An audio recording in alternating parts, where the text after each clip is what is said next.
Hello, all you beautiful people. This is Intentional Healing, and I am Nicole Bridger. Today, I want to talk about when you are witnessing someone struggling and how difficult that can be to not know how to help them, and what we can do instead. So before we begin, taking a deep breath and allowing yourself to just be here for these next few moments together. Give yourself that gift of presence.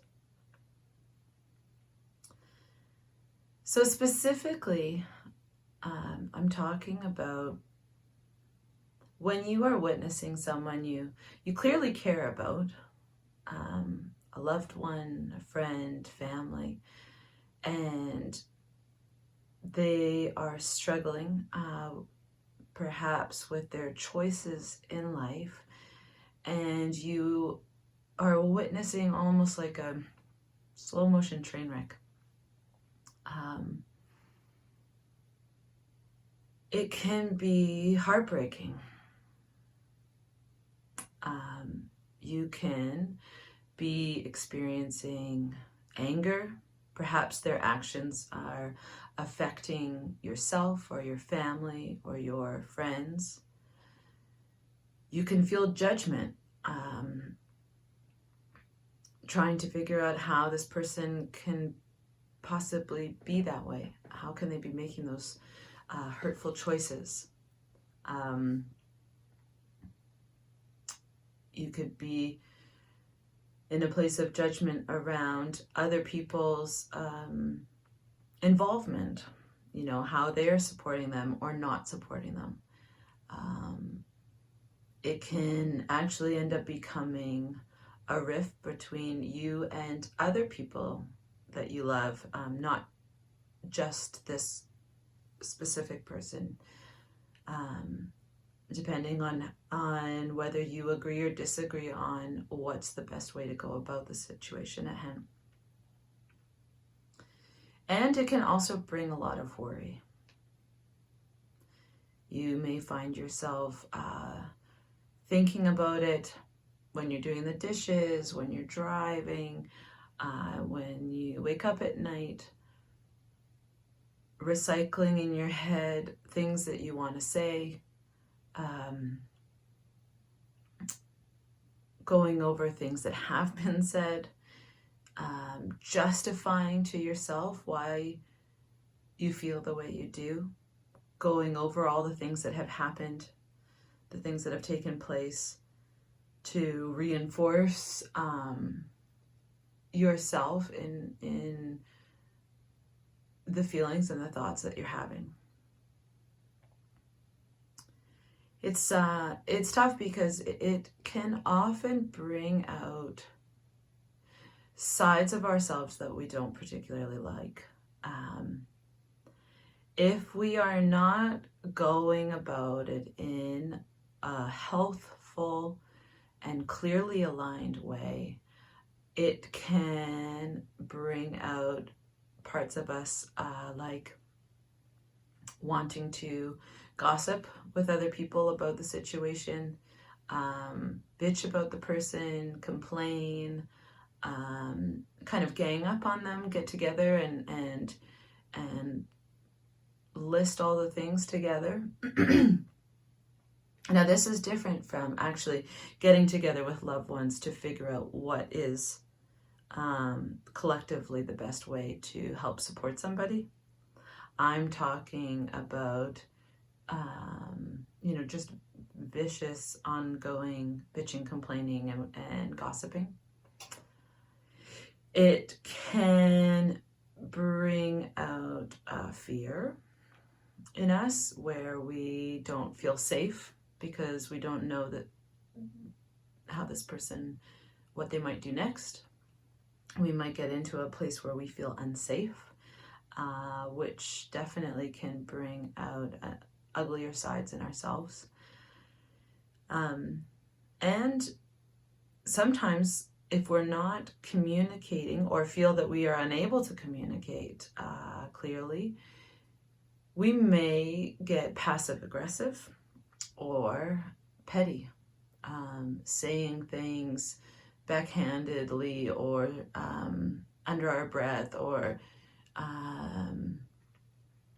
not clearly communicating what it is that we are feeling and experiencing, and instead being petty and trying to make ourselves feel better that way, which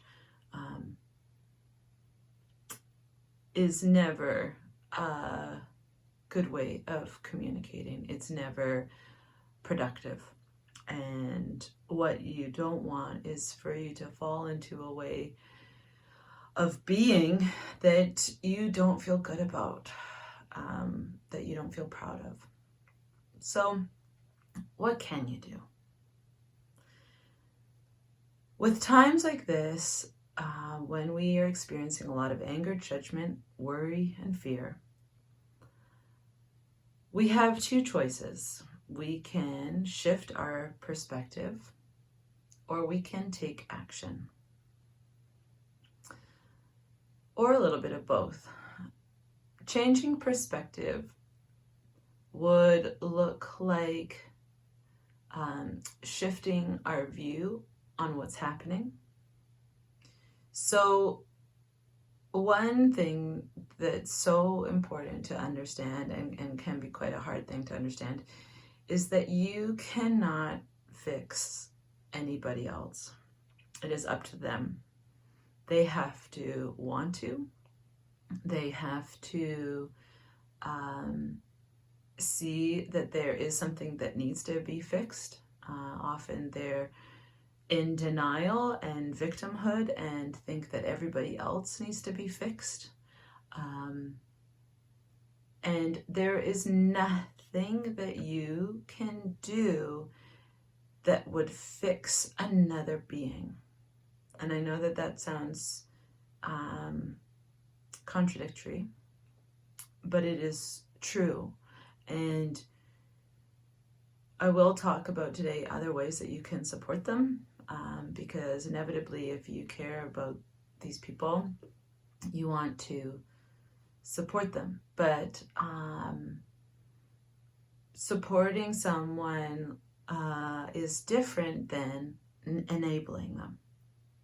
So action might look like, and I'll go through them all one by one, but it might look something like shifting a boundary, shifting your access to this person. And it also might look like providing support to them, whether that's professional help or something like that. The thing is, again, is that you can take them to professional help, but until they are ready to do the work, it's not going to work. They have to want to do the work. So if you can't fix somebody else, what can you do? You can take care of yourself. Take care of your own well-being so that you can be supportive. If you are in constant worry, judgment, and anger, you are not your best self. You are in a lower energy and vibration. You may be sleepless at night, and you are not able to show up as your best self. So I've made a list of things that I think that you can do. So one is actually communicate directly to this person that you are concerned about actions that they are taking, choices that they are making. But before you do that, it's so important to ask yourself, why? Why am I communicating directly to them? Because it's not always helpful. they may not be in a place where they can hear what you have to say. And if you do choose that, you have to go with absolutely zero expectation. Otherwise, you will risk being disappointed, or also you would be going at it from a very controlling mindset, which somebody else's life is not yours to control. And that's really important to recognize. So something else, the second thing is, and this is actually two ways, is about boundaries. Having boundaries with love. It is completely possible to love someone, have compassion for them, and then also stick to a very clear boundary. Enabling somebody does not ever serve them. And when you are going through something with someone who is not of sound mind, you may find that you give and give and give and give, and it's never enough. It just doesn't seem to help. You should also you may also want to ask yourself why you are enabling and unable to set clear boundaries. Often those of us that are big givers and find purpose in giving, it helps us feel like we're fixing if we're enabling, and the problem there is that you're just postponing this person ever finally seeking help and getting better. It just draws it out longer and longer, and actually energetically you are telling them that they aren't able to stand on their own 2 feet, that they need you. And what you do want is for them to see their own power and confidence, and it's kind of like the tough parent. Just because the kid keeps asking for candy doesn't mean you always say yes. And that can be out of guilt, wanting to be loved, not wanting to be the bad guy. But we say no to a kid who wants candy all the time because we know it's not good for them. So think of it like that. Where am I actually helping them, and where am I doing it because I'm not being strong enough? There's a part of me that feels guilty. There's a part of me that needs to be needed. There's a part of me that doesn't want to be seen in a bad way. So then actually your own issues are inflicting this other person's progress, if that makes sense. So third thing that you can do is write a letter, but don't send it. Sometimes when you find yourself circling thoughts around and around and around in your head, if you get them out on paper in your journal or a separate piece of paper that you can actually burn, it helps to get it all out, all your thoughts out, and then you can actually look at your thoughts with a different perspective. This is, again, more about doing what you need to help yourself to shift your own perspective so that you are able to feel full and healthy. A final thing that I really love when you feel like you can't help somebody, that you're unable to communicate directly, that you keep circling all the things that you want to say to them round and round in your head. Something that can be super helpful is in meditation to visualize them surrounded in love and light. to visualize them getting better, having all that you wish and hope for them, the life experience that you wish for them, not from a place of control or judgment, but from a pure place of love. And in this place of meditation, you can communicate to them soul to soul, and energetically, it can be really powerful.